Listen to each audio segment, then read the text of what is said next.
Graças a paz a todos, hoje daremos início à nossa segunda aula de introdução à teologia. E hoje nós iremos trabalhar três conceitos importantes. O primeiro chamado de inspiração, o segundo de autoridade e o terceiro de inerrância. Qual seria então o conceito de inspiração?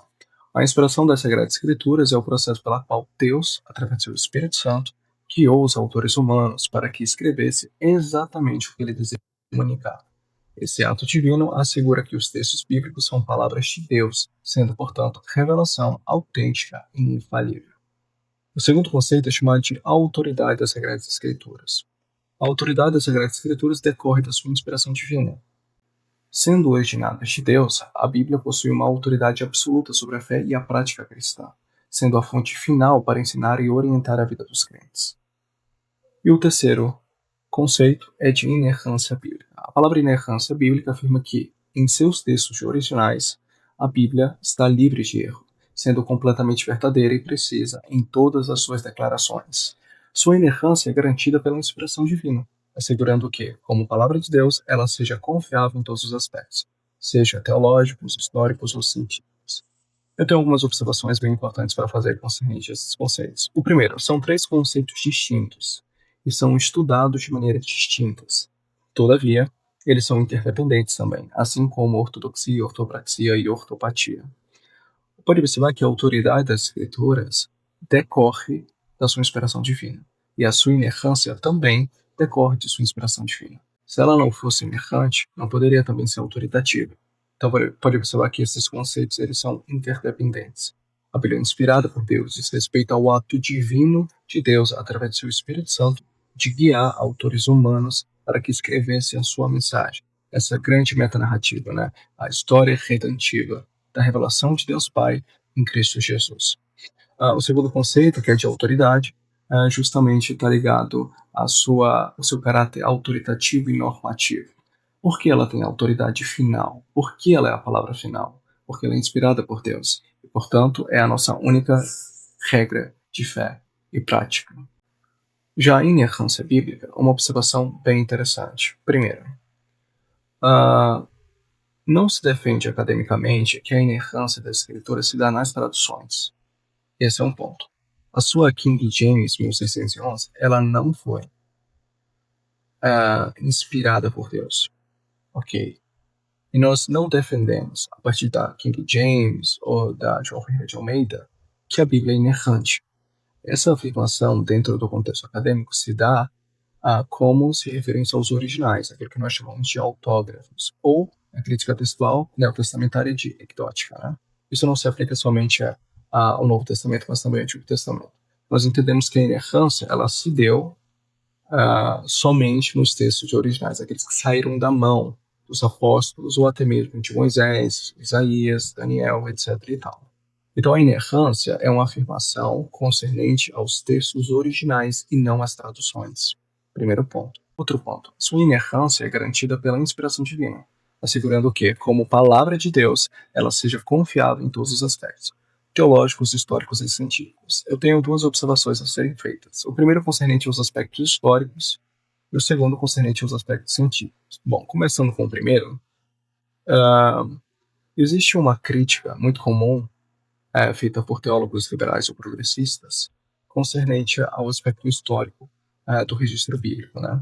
Se diz comumente que o texto ele não tem credibilidade, confiabilidade, autenticidade, originalidade, porque a historiografia do mundo antigo não tem ou não segue os mesmos critérios presentes na historiografia moderna.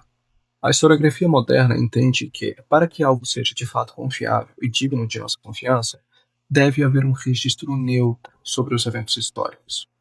A primeira coisa que eu tenho a dizer para vocês são mitos. Bom, não existe neutralidade, não existe. Somos seres fingidos, somos travessados por ideologias, são frutos do nosso meio. Cada pessoa tem a sua cosmovisão. Até mesmo quando um historiador irá relatar os fatos históricos, ele seleciona e organiza. A organização e a seletividade do registro já em si o torna com viés e não neutro. Afinal de contas, ninguém consegue registrar todos os fatos. Primeiro que é impossível ter mão para isso. Segundo que ninguém conhece exatamente com precisão todos os fatos. Então, a seletividade, a organização, presente até mesmo na historiografia moderna, mostra que não há neutralidade. Temos vieses e pressupostos. A própria ideia de que possa haver, de algum modo, uma historiografia neutra já é um pressuposto, o pressuposto de neutralidade. Então, essa crítica que é feita aos autores da antiguidade, ela, de modo algum, procede. Primeiro que, comumente, há uma tendência a criticar os autores das escrituras, e, todavia, essa crítica não é feita aos escritores seculares. Por exemplo, o historiador Flávio José. Né? Dificilmente você vai ver alguém falando de historiadores da antiguidade seculares como não sendo dignos de confiança. Comumente, esse tipo de crítica vem de um viés liberal, cético, contra a verdade da fé cristã, e é somente aplicado aos autores é, que escreveram o Antigo e o Novo Testamento. Né?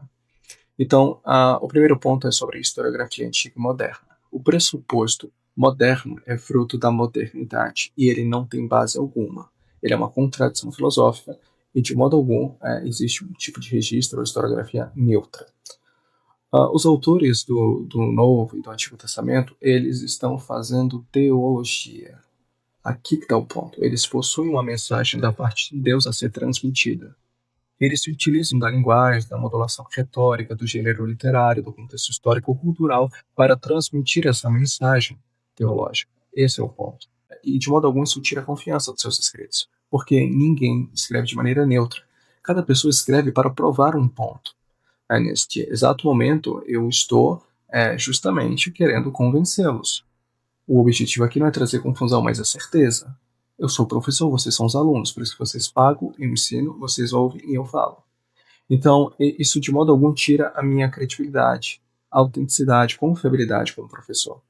O fato de eu querer ensinar, convencê-los da verdade ou do que estou ensinando, de modo algum, mostra um mau caratismo. De modo algum. Então, essa crítica ela não se aplica e ela não se sustenta nem na modernidade. Agora, uma segunda observação sobre os aspectos científicos. A Bíblia não é um livro científico. Ela não é um artigo científico, não é uma tese, uma dissertação. Se você quiser aprender química, matemática, biologia, medicina, acredite, você vai ter que utilizar outro manual dentro dessas áreas. A Bíblia é a verdade, mas ela não é toda a verdade. Observe. A Bíblia é a verdade, mas ela não é toda a verdade. Se você lembra do conceito de graça comum, até a sabedoria humana é dada por Deus. Ele que dá entendimento aos sábios, ele que dá sabedoria aos sábios e entendimento aos entendidos. Então observe que se você está buscando o melhor remédio para você tomar enquanto você está doente, se você quiser aprender direito, se você quiser aprender medicina, você não irá estudar a Bíblia. A Bíblia não trata sobre isso. Ela trata de algo muito mais profundo e central na existência humana, a salvação do ser humano que se dá em Cristo Jesus. Então, o foco principal e que você precisa entender é que a Bíblia ela não é um tratado filosófico e nem mesmo científico. Esse é o ponto. Se Deus quisesse possuir esse tipo de linguagem, ele teria escolhido os gregos e não os judeus. Então, entenda, o ponto central aqui é a mensagem teológica. A Bíblia ensina uma terra plana? Sim. A terra é plana? Não. Então, como é que ela registra isso? Justamente porque a revelação se dá em um dado momento na história. E ela é condicionada à mensagem teológica, ela é encapsulada dentro de um contexto circunstancial, histórico-cultural. No caso do Antigo Testamento, nós chamamos de Antigo Oriente Próximo. Né? Então, veja bem, vou lhe dar um exemplo bem prático. Né? Jesus diz assim, sou eu que sou um dos rins e retribuirei cada um segundo as suas obras. Como assim ele que sonda os rins e retribuirá cada um segundo as suas obras? A mensagem teológica é que Deus é onisciente e justo. Ele conhece o profundo e o oculto.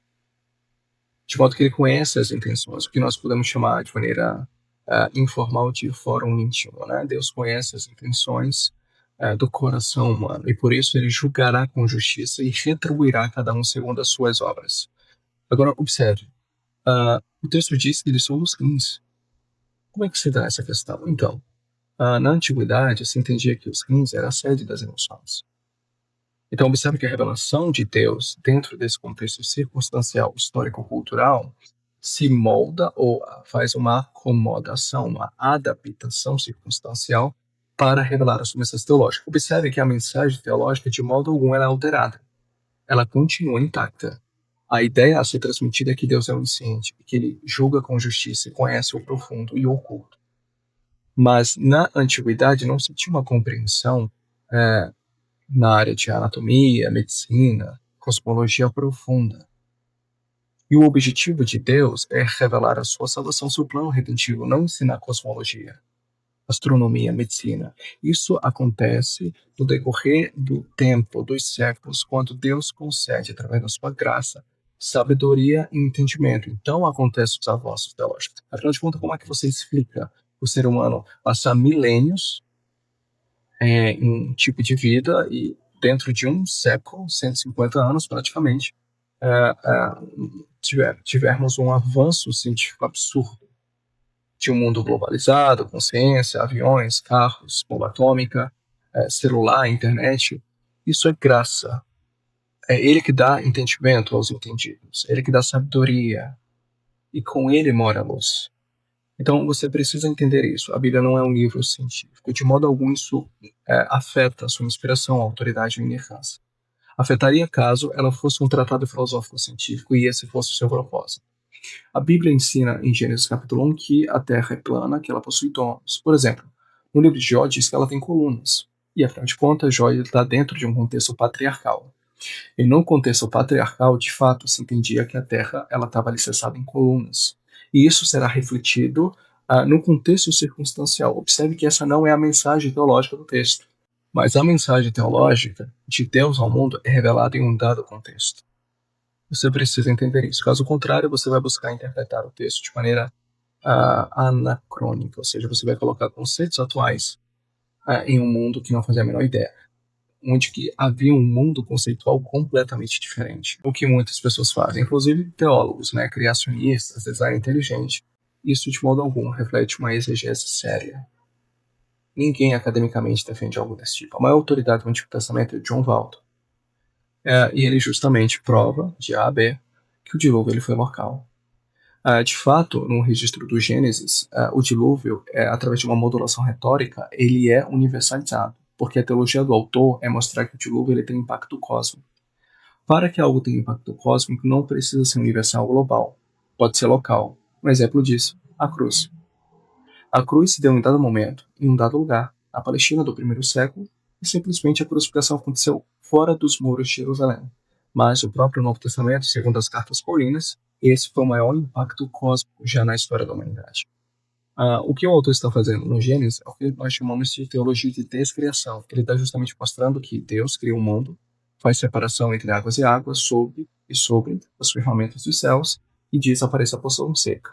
No dilúvio ele diz que as águas dos céus e do abismo, elas jorram.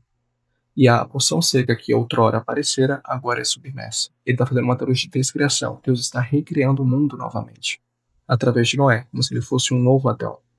E essa teologia da descriação, ela só ocorre através dessa modulação retórica, justamente fazendo uma antítese entre o capítulo 1 e 6. O dilúvio é a descriação de Éden.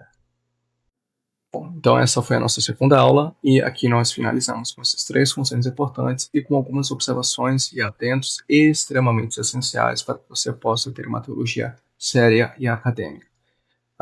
Espero que você tenha gostado. Até a próxima aula.